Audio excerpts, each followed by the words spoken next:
Negara lain oke, kecuali jangan tembus ke Indonesia. Mereka lebih ke arah cerita hantu saja. Kalau tak hantu, film ajaran sesat. Mereka suka film seperti ini, karena itu di sana ramai yang suka dengan Walid.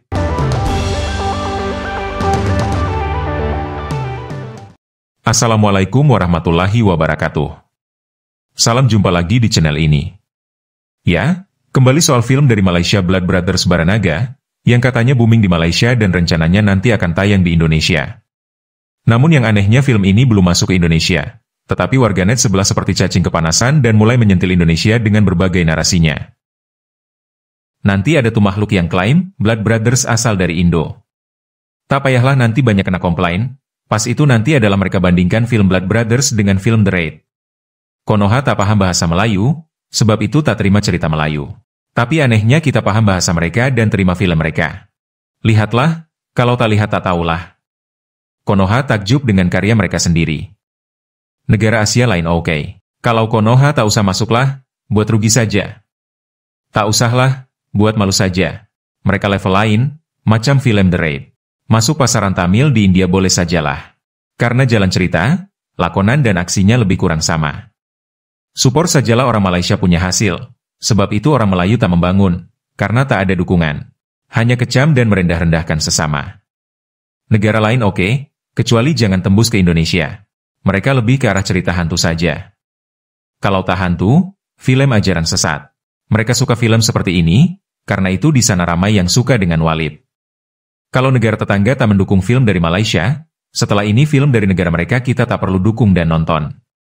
Tak usahlah tayang di Konoha. Mereka tidak paham, nanti mereka kritik karena mereka terpaling hebat. Indonesia bukan pasar film aksi. Mereka nonton cerita cinta, kecurangan dan hantu saja. Boleh untuk di Thailand, Brunei atau negara ASEAN lain. Tetapi tidak untuk wadidaw, salah satu sebab hari itu Sheriff tayang di sana kurang berminat. Kena boikot nanti di sana. Mereka tidak mau kalau kita lebih dari dia, macam tak biasa. Serius tanya, film Indonesia banyak masuk dalam bioskop Malaysia. Film kita ada masuk bioskop di sana atau tidak? Tak sesuai, sebab Konoha tak pandai tengok cerita macam ini. Mereka suka cerita dongeng pari-pari datang menyelamatkan bumi. Mana yang bandingkan dengan The Raid, buat malu sajalah. The Raid itu fight scene saja yang hebat tapi storyline-nya semuanya jelek. Nanti masuk Indonesia film itu tak ada sambutan. Jangan pula bawa parlimen. Film kita tak laku. Tak ini tak itu, tak usah dukung film jiran masuk bioskop, boykot. Aktor Malaysia itu-itu saja kah? Orang lama semua, kadang penonton pun bosan dengan aktor yang sama. Kasihan betul saya melihat bocah-bocah komen di sini. Tak paham dan tak bersyukur film kita ini naik kenapa. Semua sebab negara jiran, tapi kita yang tak paham dan menghargai. Kalau pendapat aku, film action Malaysia kalau masuk di sana memang tak akan laku. Kalau laku itu rezeki sebab film action Indonesia pun tak laku di negara mereka sendiri. Blood Brothers itu untuk pasaran kita oke lah, tapi tak kena dengan cita rasa mereka. Nanti seperti film Sheriff, gagal di sana. Sebenarnya mereka tiada sekatan perfilman. Mereka juga bekerja sama dengan negara luar. Itu kelemahan perfilman Malaysia. Blood Brothers ni better than The Raid. The Raid. Kita kalau nak berbahas dengan orang Indonesia ni, tentang filem, diorang akan bidas kita dengan filem The Raid dia tu. Tak habis-habis daripada dulu sampai sekarang.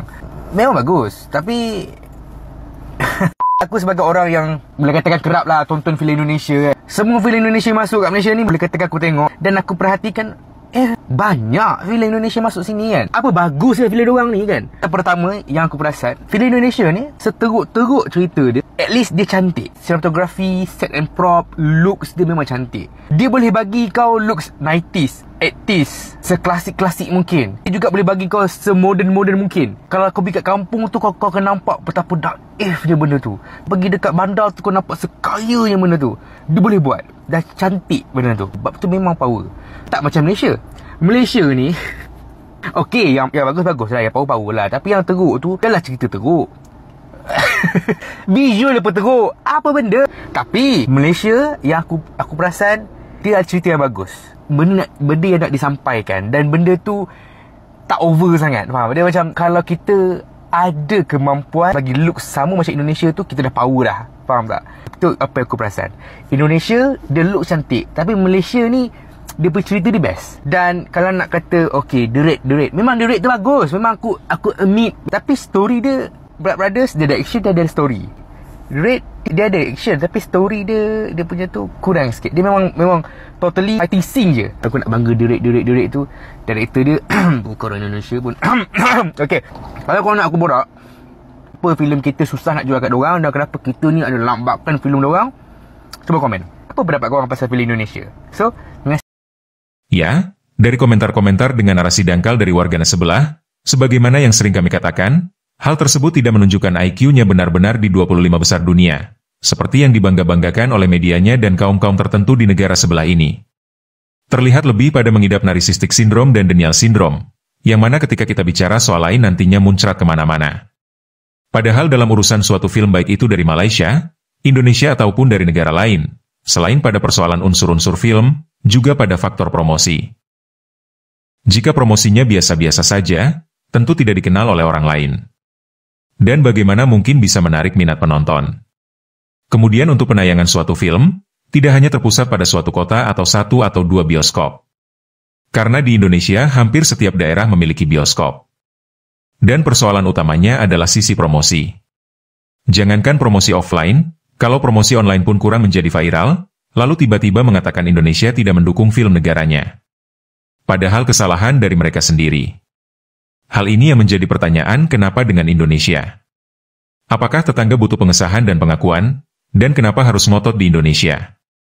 Toh, Indonesia pun tidak meminta harus ditayangkan di Indonesia. Padahal negara-negara lain banyak yang dapat dijadikan market dari film tersebut. Sementara film di Indonesia pun susah untuk bersaing jika kalah dari sisi perfilman dan promosinya. Dan hal yang paling penting, Indonesia tidak meminta atau melarang suatu film dari luar negeri masuk ke Indonesia, selama lulus sensor dan sesuai dengan regulasi di Indonesia. Soal booming atau tidak itu suatu film sangat tergantung dari strategi promosi dan selera penonton.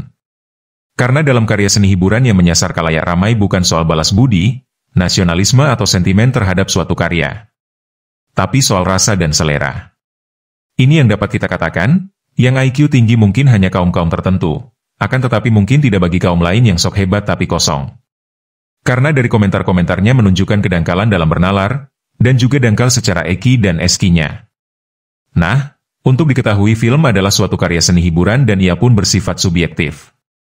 Artinya suatu karya yang bagus menurut seseorang atau suatu kaum, belum tentu bagus menurut orang lain. Dan itu tidak ada paksaan bagi seseorang untuk menikmatinya ataupun menyalahkan orang lain, karena itu tergantung rasa, selera dan bukan paksaan. Dan satu yang menggelikan, ini belum apa-apa dan filmnya belum masuk ke Indonesia, tetapi sudah menyinyir penonton di Indonesia. Bagaimana filmnya bisa laku di Indonesia, jika kelakuan warganetnya seperti cacing kepanasan? Tetapi mudah-mudahan jika film ini benar tayang di Indonesia bisa booming dan tidak seperti film Sheriff terdahulu. Oke, terima kasih sudah menonton video ini hingga usai.